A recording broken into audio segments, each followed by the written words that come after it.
여러분, 안녕하세요. 오늘은 우리가 학교에서 배웠던 3.1운동 이야기를 좀 더 깊이 있게 다뤄보려고 합니다. 1919년 3월 1일, 그날 무슨 일이 있었는지 기억나시나요? 맞습니다. 전국에서 대한독립만세를 외쳤던 날이죠. 그런데 이 운동에 참여했던 사람들이 얼마나 될까요? 무려 200만 명이 넘습니다.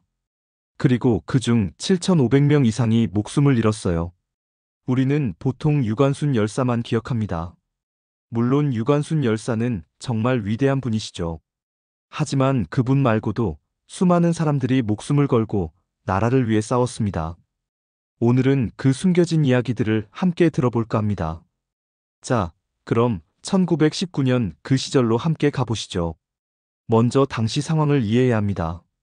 1910년 우리나라는 일본에게 나라를 빼앗겼어요. 그때부터 1945년까지 35년간 우리는 일본의 지배를 받았죠. 일본은 정말 무섭게 우리를 통치했어요. 경찰이 곳곳에 있었고 우리말도 마음대로 못 쓰게 했습니다. 신문도 못 만들고 모여서 이야기하는 것도 금지였어요. 상상이 가시나요? 친구들 몇 명이서 모여서 일본 너무하네라고 이야기하는 것조차 감옥에 갈 수 있었던 시절이었습니다. 그런데 1918년 세계에 큰 변화가 생겼어요. 제1차 세계대전이 끝났거든요. 그때 미국 대통령이었던 윌슨이라는 사람이 중요한 말을 했습니다. 각 민족은 스스로 자기 운명을 결정할 권리가 있다고요.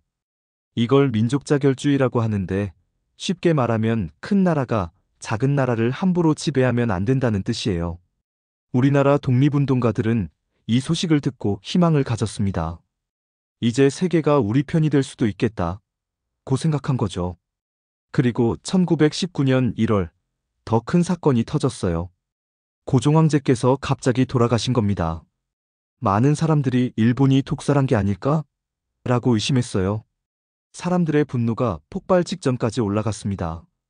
2월에는 일본에 유학 가 있던 우리나라 학생들이 먼저 움직였어요. 도쿄에서 우리도 독립을 원한다고 선언했죠. 이 소식이 국내에 전해지자 우리도 해야 한다 는 분위기가 확 퍼졌습니다. 그렇게 3월 1일을 준비하게 된 거예요. 1919년 3월 1일 오후 2시 서울 탑골공원. 학생들과 시민들 5,000명 정도가 모였어요. 긴장된 분위기였죠. 그때 누군가가 종이를 꺼내서 읽기 시작했습니다. 바로 독립선언서였어요. 우리는 이에 우리 조선이 독립국임과 조선인이 자주민임을 선언하노라. 이 선언서를 준비한 사람들이 33명이었어요. 종교 지도자들이 대부분이었죠. 기독교, 천도교, 불교를 대표하는 어르신들이었습니다. 이분들을 민족대표 33인이라고 불러요. 선언서 낭독이 끝나자 사람들이 일어났습니다. 그리고 외쳤죠. 대한독립만세. 이 함성은 서울을 넘어 전국으로 퍼져나갔습니다. 다음 날에는 평양에서, 그 다음 날에는 진남포에서, 원산에서, 대구에서 마치 불이 번지듯이 전국 곳곳에서 만세 소리가 울려 퍼졌어요. 특이한 점은 이 운동에 모든 사람들이 참여했다는 겁니다. 부자도 가난한 사람도 남자도 여자도 어른도 학생도 종교가 있든 없든 모두가 함께 외쳤어요. 대한독립만세. 하지만 일본은 가만히 있지 않았습니다. 경찰과 군인을 동원해서 무자비하게 진압했어요. 총을 쏘고 칼로 베고 잡아가서 고문했습니다. 이제 유관순 이야기를 해볼까요? 유관순은 1902년에 태어났어요. 충청남도 천안의 작은 마을 출신이었죠. 집안이 기독교를 믿어서 교회를 다녔고, 그래서 신학문을 배울 기회가 있었습니다. 1916년 14살의 유관순은 서울의 이화학당에 입학했어요. 당시로서는 여자가 공부한다는 게 흔한 일이 아니었거든요. 유관순은 정말 똑똑하고 당찬 학생이었다고 해요.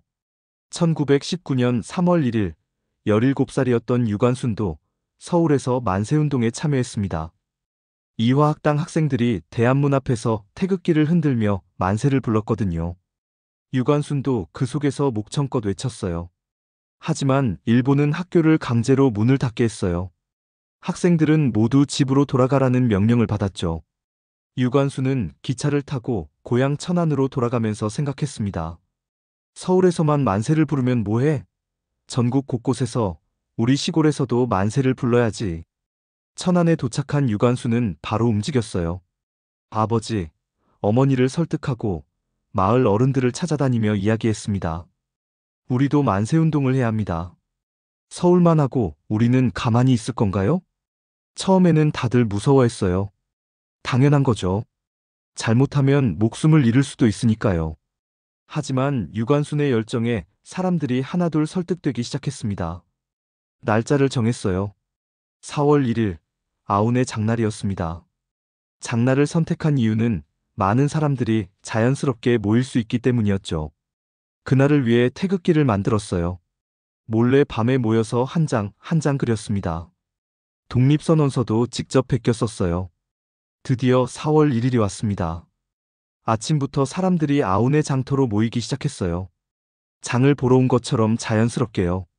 오전 10시쯤 장터에는 3,000명이 넘는 사람들이 모여 있었습니다. 유관순이 앞으로 나섰어요. 손에는 태극기가 들려 있었죠.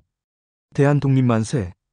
유관순의 외침에 3,000명이 함께 만세를 불렀습니다. 평화로운 시위였어요. 누구도 폭력을 쓰지 않았습니다.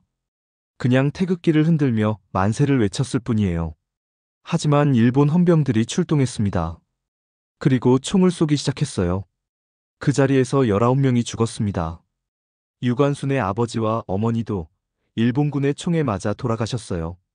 유관순은 부모님이 쓰러지는 것을 바로 앞에서 봤습니다. 유관순은 체포되었습니다. 유관순은 공주지방법원으로 끌려갔어요. 재판을 받았죠. 재판관이 물었습니다. 너는 왜 이런 일을 저질렀느냐? 유관순은 또렷하게 대답했어요. 나라를 되찾기 위해서입니다. 이게 무슨 죄입니까? 누가 시켰느냐? 배우가 누구냐? 아무도 시키지 않았습니다. 내 의지로 한 일입니다. 유관순은 끝까지 당당했어요. 17살 소녀였지만 조금도 흔들리지 않았습니다. 결과는 징역 3년형이었어요. 서대문 형무소로 보내졌죠. 형무소 생활은 상상을 초월할 만큼 끔찍했습니다. 좁은 방에 여러 명이 갇혀 있었고 밥은 형편없었어요.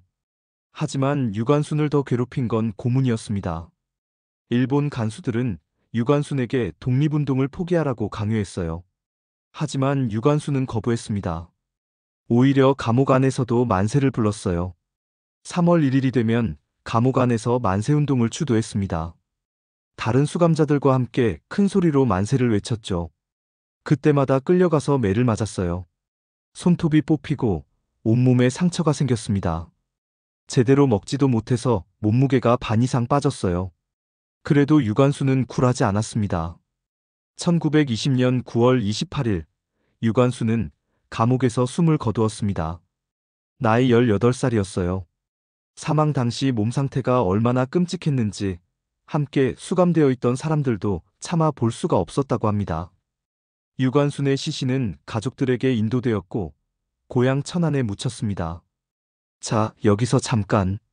우리가 역사 시간에 배운 독립운동가들을 떠올려 볼까요? 안중근 의사, 윤봉길 의사, 김구 선생님. 대부분 남자분들이죠? 그런데 말이에요. 3.1운동에는 여성들도 엄청나게 많이 참여했어요. 어떤 연구에 따르면 참여자의 거의 절반이 여성이었다고 해요. 유관순만 있었던 게 아닙니다. 다른 분들 이야기도 들어볼까요? 김마리아 선생님.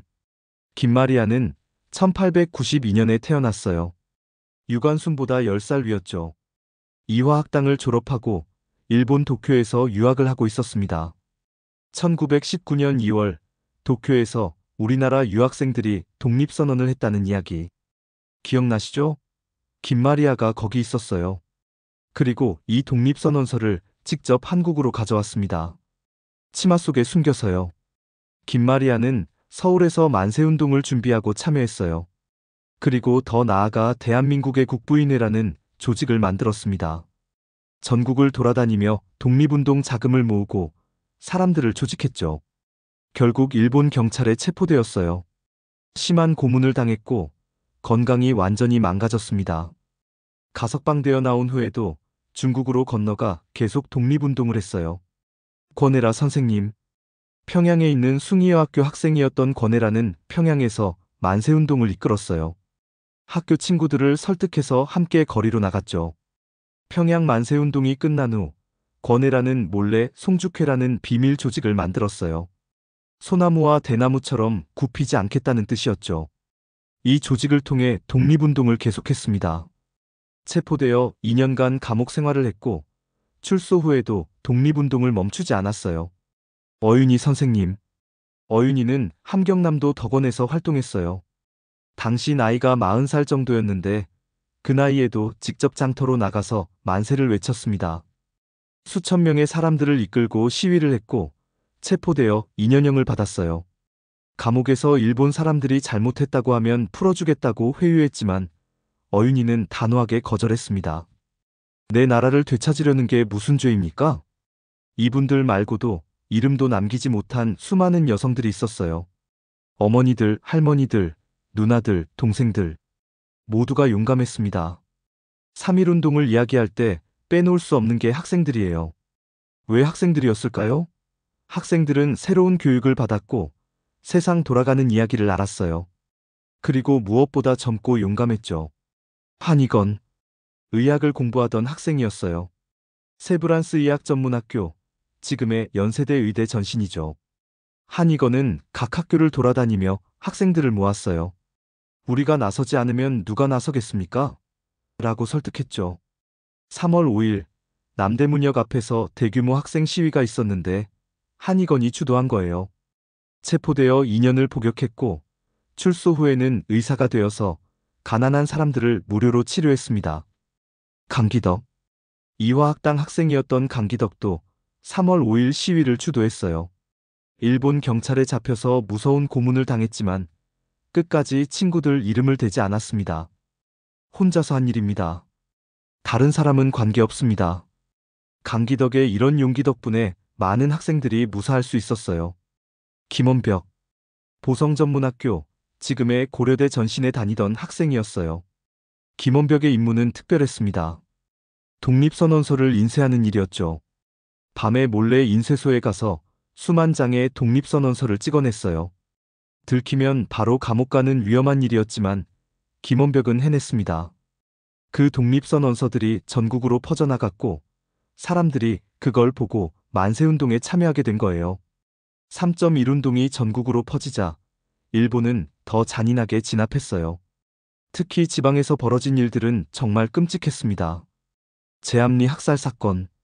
경기도 화성, 지금 수원 근처에 제암리라는 마을이 있었어요. 작은 시골 마을이었죠. 4월 15일, 이 마을 사람들이 만세 시위를 했습니다. 평화롭게요. 하지만 일본군은 화가 났어요. 다음 날, 일본군이 마을로 왔습니다. 그리고 마을 남자들을 교회로 불러 모았어요. 중요한 이야기가 있으니 모두 교회로 모이시오. 마을 사람들은 의심 없이 교회로 갔습니다. 그런데 일본군은 교회 문을 잠가버렸어요. 그리고 밖에서 총을 쐈습니다. 그것도 모자라 불을 질렀어요. 교회에 갇혀있던 29명이 모두 죽었습니다. 타 죽거나 총에 맞아 죽었어요.